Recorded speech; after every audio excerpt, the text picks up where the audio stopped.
Good morning, student. In last lecture, we discussed about the branch account. It includes meaning of branch, types of branch, then what is branch accounting.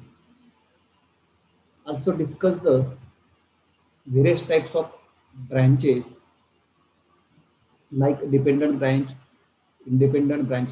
See, meaning of branch, then branch accounts, need for branch accounting. It also called as objectives of branch accounting, advantages of branch accounting, benefits of branch accounting. Okay. Then types of branches, home or inland branches and foreign branches. Inland branches are also classified into two categories, that is dependent branch and independent branch. Dependent branch means a branch which is totally depends on head office is called the dependent branch, and independent branch means a branch which is not fully dependent on head office. Such branches is called the independent branch. Okay, such branch is called the independent branch. Then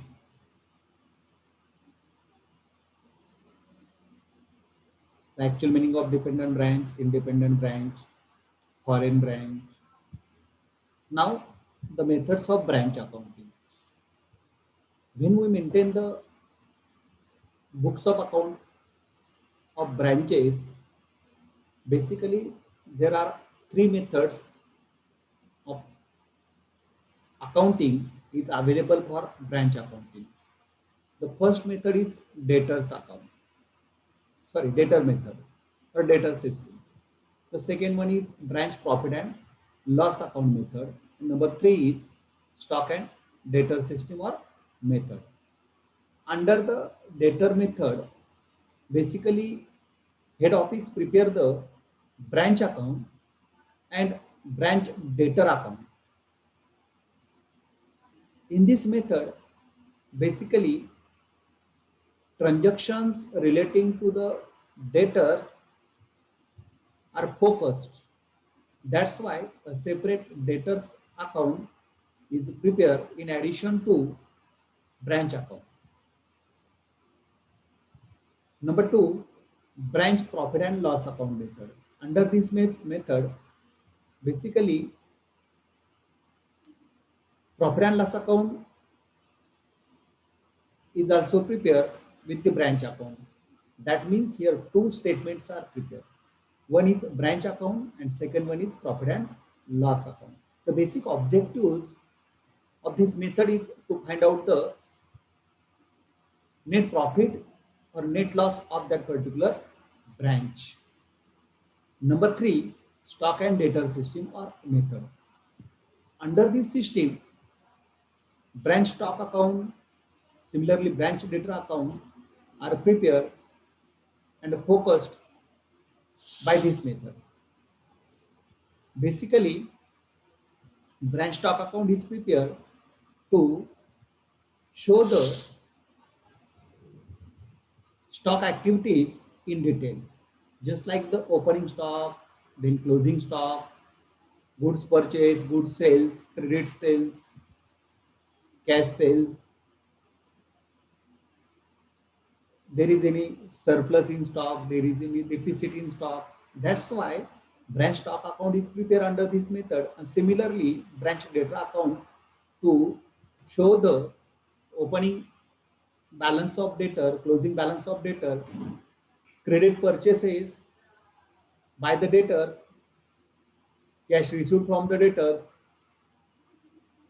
any expenses incurred on debtors. That's why under the stock and debtor system, branch stock account is also prepared, branch debtor account is prepared. In addition, some another or other important ledgers or accounts are also prepared in the stock and debtor system. When we think about your syllabus,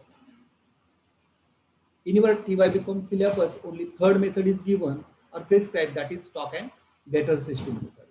Okay.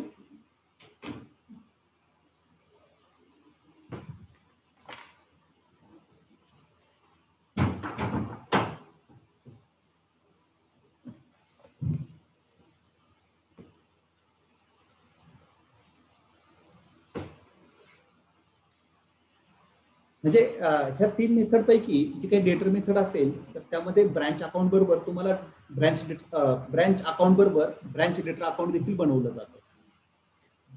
Branch profit and loss account मध्ये काय केलं जातं, branch account तर prepare केलं जातंच, पण त्याचबरोबर profit and loss account म्हणजे branch stock account आणि ब्रँच ट्रेडिंग अकाउंट आणि branch profit and loss account देखील त्या ठिकाणी बनवलं जातं. त्याचा उद्देश नेट प्रॉफिट आणि नेट लॉस किती झाला तर त्यावर फोकस करणं. तर त्यासाठी branch profit and loss account method वापरली जाते. डेटर मेथडमध्ये डेटरच्या रिलेटेड जे काही ट्रान्झॅक्शन्स आहेत ते डिटेल्समध्ये समजावेत म्हणून डेटर मेथड त्या ठिकाणी वापरली जाते. या 2 मेथडमध्ये कॉमन काय, यामध्ये देखील ब्रँच अकाउंट बनवलं जातं आणि यामध्ये देखील ब्रँच अकाउंट बनवलं जातं. ओके. अर्थात याच्यातही ब्रँच अकाउंट बनवलं जातं पण त्याची सिस्टीम मात्र लेजर फॉर्मॅटमध्ये त्या ठिकाणी बनवली जाते. आणि तिसरी जी मेथड आहे branch stock account and branch stock and debtor system or method, stock and debtor system किंवा मेथड आपण असं त्या ठिकाणी म्हणतो.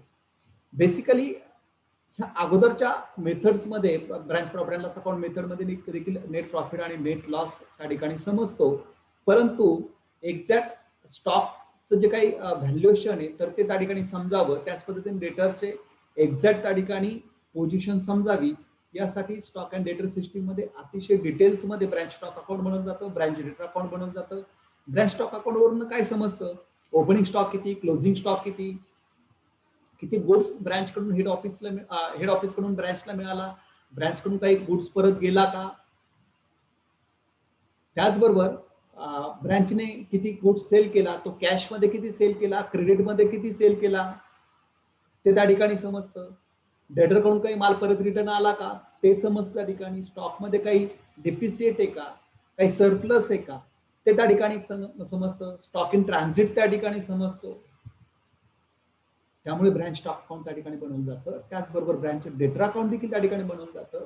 त्या ब्रँच स्टॉक डेटर अकाउंट वरून आपल्याला काय समजतं, डेटरचा ओपनिंग बॅलन्स समजतो, डेटरचा क्लोजिंग बॅलन्स समजतो, डेटरला जो क्रेडिट सेल झाला तो क्रेडिट सेल समजतो, डेटर कडून रिटर्न काही आला का माल तो समजतो त्या ठिकाणी. म्हणजे क्रेडिट सेल्स समजतात, रिटर्न इनवर्ड समजतात डेटरचे credit returns.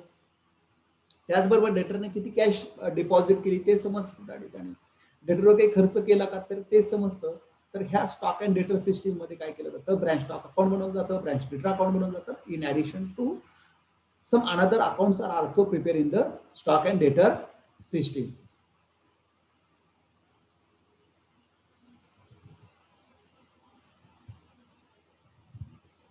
Okay, so stock and debtor method.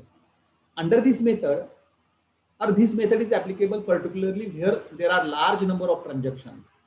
When this method is followed, when if any organization or that particular branch have number of transactions, large number of transactions, that means the quantity of transactions and nature of transactions is large. At that time, stock and debtor method is followed for that particular branch, and they are numerous. जे खूप मोठ्या संख्येने transaction असतील म्हणजेच काही ज्या ब्रँचचे व्यवहार जास्त असतील त्यासाठी स्टॉक अँड डेटर मेथड त्या ठिकाणी फॉलो केली जाते. This method help the head office to make efficient control on the branches as there are a few more accounts are to be open. Better control ठेवण्यासाठी, efficient control ठेवण्यासाठी, effective control ठेवण्यासाठी त्या ठिकाणी वेगळे accounts तिथे prepare केले जातात आणि त्या अकाउंट्सवर control accounting control, manager control maintain केलं जातं. कुठले लेजर्स त्या ठिकाणी बनवले जातात, कोणते अकाउंट्स बनवले जातात, आपण 2 बघितले. पहिला बनवलं त्या ठिकाणी ब्रँच स्टॉक अकाउंट, सेकंड बनवलं ब्रँच डेटर अकाउंट, तिसरं बनवायचं ब्रँच पेटी कॅश अकाउंट, चौथं बनवायचं ब्रँच असेट अकाउंट. पण स्पेसिफिक असेट असेल, फर्निचर असेल, मशिनरी असेल तर ते लेजर त्या ठिकाणी बनवायचं. असेटच्या जागी त्या असेटचं नेम त्या ठिकाणी स्पेसिफाय करायचं, ही लेजर बनवायचे. त्याचबरोबर branch adjustment account, branch adjustment account काय, बेसिकली ह्या ज्या मेथडमध्ये स्टॉक अँड डेटर मेथडमध्ये काय केलं जातं, जो हेड ऑफिस कडून माल येतो, goods send to branch by head office, similarly goods return to head office by branch, म्हणजे हेड ऑफिस कडून ब्रँचला जो गुड्स आला, ब्रँच कडून जो गुड्स परत गेला, ओपनिंग स्टॉक असेल, क्लोजिंग स्टॉक असेल, काही सरप्लस स्टॉक असेल, काही डिफिसिट स्टॉक असेल, तर तो संपूर्ण स्टॉक म्हणजे इन्व्हेंटरी जी मेंटेन केली जाते, तर ती इन्व्हेंटरी कोणत्या प्राइसने मेंटेन केली जाते स्टॉक अँड डेटर सिस्टीम मध्ये, इनवाइस प्राइसने. बघा एमसीक्यू तुम्हाला विचारला जाणार, under stock and debtor method inventory or stock is maintain on dash dash price, invoice price, invoice प्राइसलाच आपण सेलिंग प्राइस असं म्हणतो, त्याच्यानंतर कॉस्ट प्राइस किंवा आणखीन काही प्राइसचे नाव त्या ठिकाणी मार्केट प्राइस दिले जातील, all of the above, none of the above. तर कोणत्या प्राइसने मेंटेन केला जातो स्टॉक, स्टॉक हा इनवाइस प्राइसने मेंटेन केला जातो. इनवाइस प्राइसला सेलिंग प्राइस असं देखील म्हणतात, त्याला लोडिंग प्राइस असं देखील त्या ठिकाणी म्हणतात. तर त्या प्राइसचे नावं त्या ठिकाणी तुम्हाला लक्षात ठेवावे लागतील, एमसीक्यू तुम्हाला विचारला जाण्याची शक्यता आहे. कोणत्या प्राइसने ठेवला जातो तो, इनवाइस प्राइसने. इनवाइस प्राइस म्हणजे काय, इनवाइस प्राइसला आपण सेलिंग प्राइस पण म्हणतो, आयपी किंवा एसपी किंवा एलपी, लोडेड प्राइस पण त्याला म्हणायचं, लोडिंग प्राइस. आपण फॉर्म्युला काय बघितलाय तुम्ही कॉस्टिंग मध्ये ऑलरेडी शिकलेला, SP is equal to CP plus P. SP means selling price is equal to CP, selling cost price plus profit. म्हणजे कॉस्ट प्राइस मध्ये प्रॉफिट ऍड केला का सेलिंग प्राइस तयार होते. म्हणजे हेड ऑफिस त्या ब्रँचला स्टॉक कोणत्या प्राइसने सेट करतो, सेलिंग प्राइसने सेट करतो, म्हणजे त्या प्राइस मध्ये कॉस्ट प्राइस पण असते आणि सेलिंग प्रॉफिट पण ऍड केलेला असतो. मग जर त्या प्राइसने जर तो स्टॉक त्या ठिकाणी पाठवलेला असेल, तर त्या ब्रँचला एक्झॅक्ट किती प्रॉफिट झाला हे समजावं, म्हणून त्या सेलिंग प्राइस पासून प्रॉफिटची किंमत काय केली जाते, बाजूला केली जाते. म्हणजेच त्या ठिकाणी तो प्रॉफिट काय केला जातो, ब्रँच ऍडजस्टमेंट अकाउंटला ट्रान्सफर केला जातो. आणि मग तो ऍडजस्ट करण्यासाठी काय बनवावं लागतं, ब्रँच ऍडजस्टमेंट अकाउंट त्या ठिकाणी बनवावं लागतं, जी प्रॉफिटचं प्रोपोर्शन असेल त्या सेलिंग प्राइस मधलं. म्हणजे त्या ठिकाणी सपोज कॉस्ट प्राइस 80 रुपीज असेल, प्रॉफिट 20 रुपीज असेल, 80 प्लस 20 100 झालं. म्हणजे त्या हेड ऑफिसने माल 100 रुपयाला पाठवला, त्यामध्ये 80 रुपये काय होतं, कॉस्ट प्राइस होती, 20 रुपीज काय होतं, प्रॉफिट होता. तो 20 रुपीज प्रॉफिट आपल्याला वेगळा कॅल्क्युलेट करायचा, त्याला कॅल्क्युलेशन ऑफ लोडिंग असं म्हणतात. म्हणजे 20 रुपीज बाजूला कॅल्क्युलेट करायचा.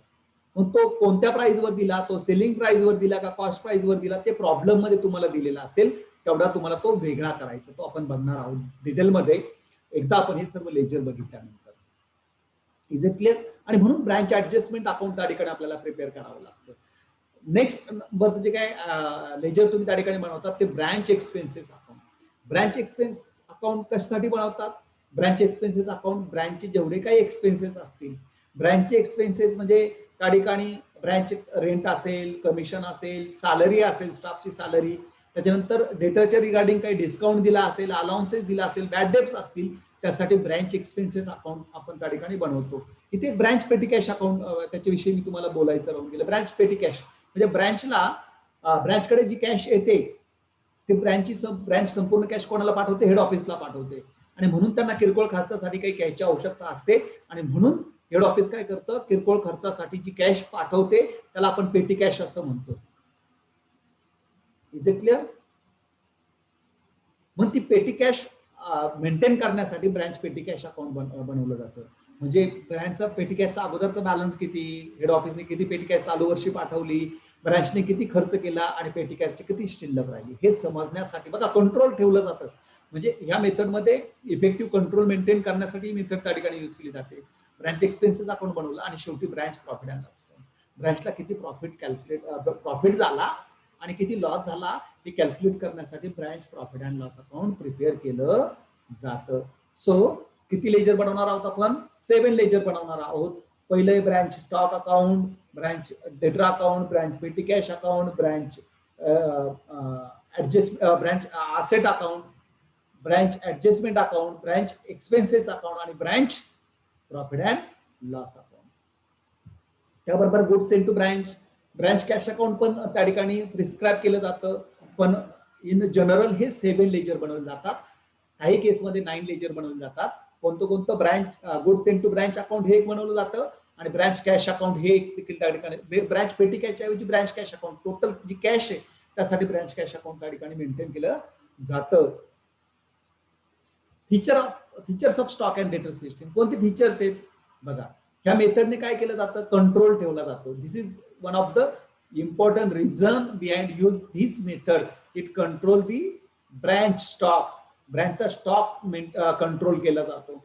Secondly stock is maintain at invoice price. Under this method stock is maintain at invoice price और सेलिंग प्राइस और loaded price. Number 3 actual stock with the branch is shown. म्हणजे किती stock, actual stock त्या ठिकाणी आपल्याला दाखवता येतो. हे त्या ठिकाणी फीचर्स आहे स्टॉक अँड डेटर सिस्टीमचे. So that's why branch stock and debtor system is follow. लक्षात आलं. आता आपण त्या ठिकाणी ह्या मेथडमध्ये जे काही ट्रान्झॅक्शन्स आहेत आणि त्याचे जे इफेक्ट्स आहेत ते त्या ठिकाणी बघणार आहोत. बघा, तत्पूर्वी कोणते कोणते लेजर बनवायचे आपल्याला हे ट्रान्झॅक्शन आपण इथे घेणार आहोत आणि त्याचे इफेक्ट आपल्याला दाखवायचे आहे. मग पहिलं लेजर आपण कोणतं घेणार आहोत बघा. तुम्ही हे लेजर बनवणार आहात तुमच्या बुकमध्ये, नोटबुकमध्ये. पहिलं लेजर बनवणार आहात तुम्ही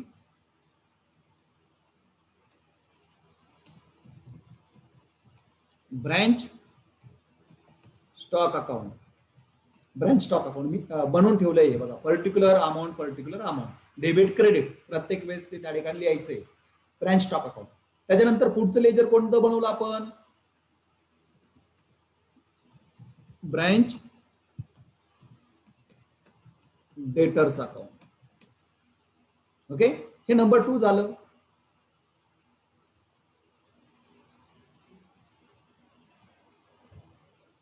इथे देखील debit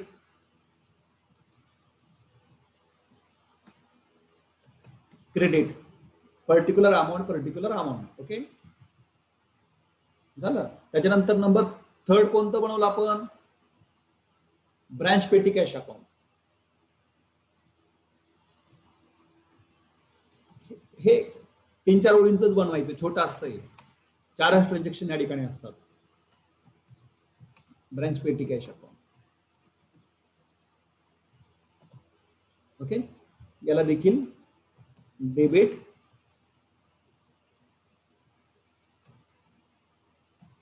credit particular amount. Okay, sorry. त्याच्यानंतर पुढचं ledger branch asset account. Number 4 branch assets account. आता इथे स्पेसिफिक फर्निचर वगैरे तुम्हाला दिलं जातं त्यावेळेस त्याचं नाव घ्यायचं तिथे, म्हणजे ब्रँच फर्निचर अकाउंट असं म्हणणार आपण तिथे.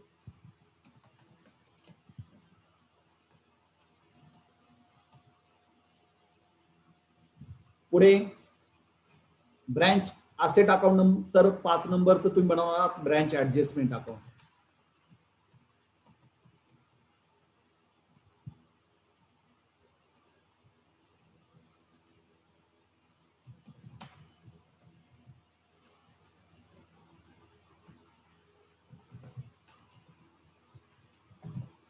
Branch adjustment account. Okay, debit credit. Branch adjustment account झाल्यानंतर पुढचं तुम्ही बनवणार आहात branch expenses account. 6 number. Number 6 branch expenses account. Okay,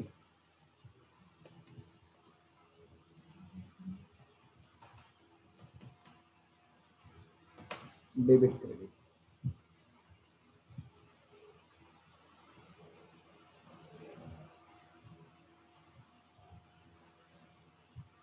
झालं. ते झाल्यानंतर number 7 branch profit and loss account.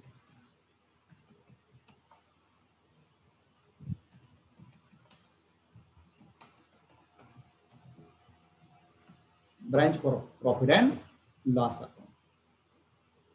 ठीक आहे. हे 7 लेजर तुम्ही त्या ठिकाणी बनवणार आहात.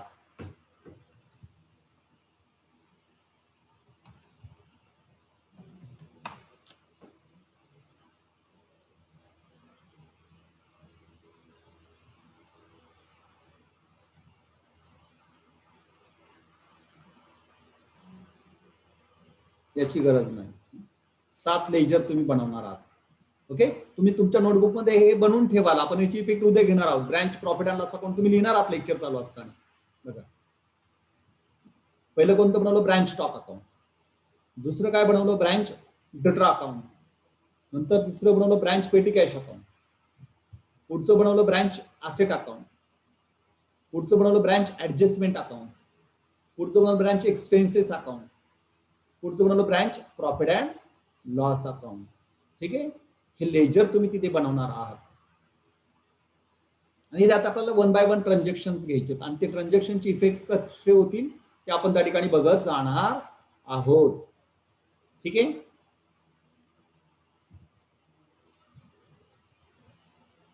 मग आता याच्यामध्ये जो पहिला ट्रान्झॅक्शन घेणार आहोत आपण. ओके. याच्यामध्ये आपल्याला ओपनिंग बॅलन्सेस ट्रान्सफर करायचे. काय ट्रान्सफर करायचे? पहिला ट्रान्झॅक्शन ओपनिंग बॅलन्सेस.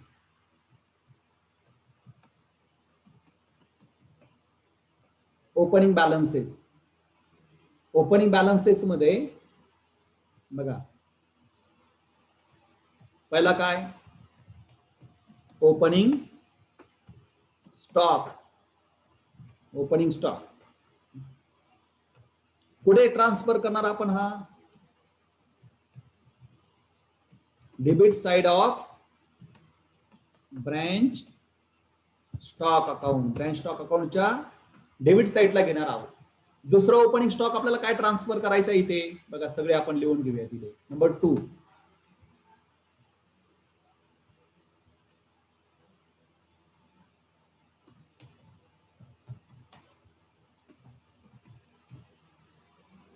सनडे डेटर. सनडे डेटरचा ओपनिंग स्टॉक तो सुद्धा कुठे घेणार आपण? डेबिट साइड ऑफ ब्रँच डेटर अकाउंटच्या. डेटरचा आहे म्हणून डेटर अकाउंटच्या डेबिट साइडला.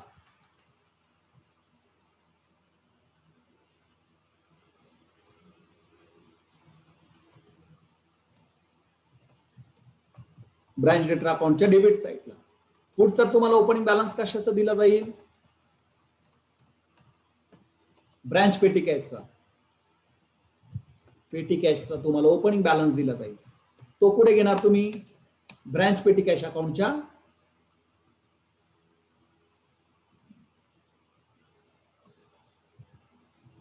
ब्रँच पेटी कॅश अकाउंटच्या डेबिट साइडला.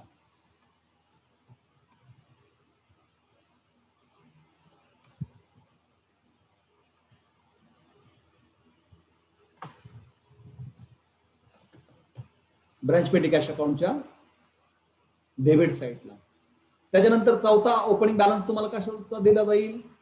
असेटचा.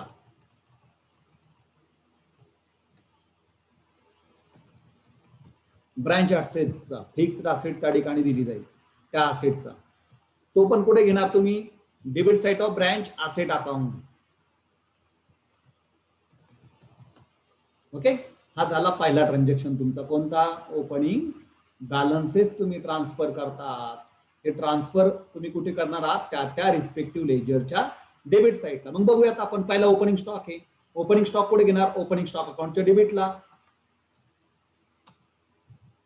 To balance brought down. बरोबर ना? काय इथे ओपनिंग स्टॉक हे लिहिण्याची गरज नाही, पण समजावं म्हणून तुम्हाला ते घेतलंय आपण. झालं. To balance brought down. Opening stock branch stock अकाउंटच्या डेबिटला. पुढचं काय घेतलं होतं आपण बघा? सनडे डेटर. त्याचं पण कुठे घ्यायचं आहे? सनडे ब्रँच डेटर अकाउंटच्या डेबिटला. इथे आपण डेटर अकाउंट बनवलं त्याच्या डेबिटला. To balance brought down. Opening balance of debtors.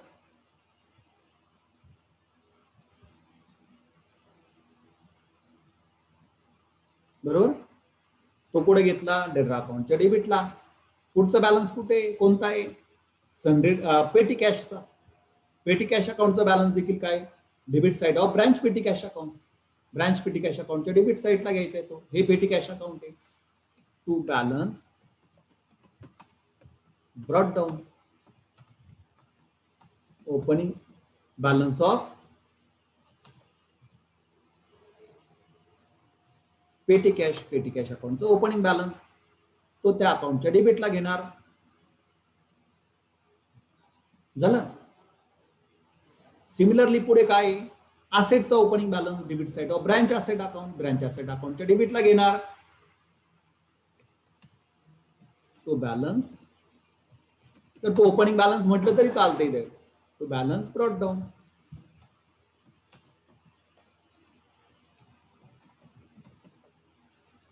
Opening balance तो इथे घेणार.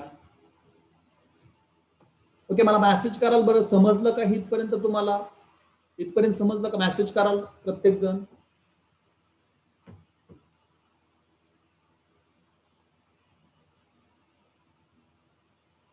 इथपर्यंत समजलं? मला मेसेज कराल.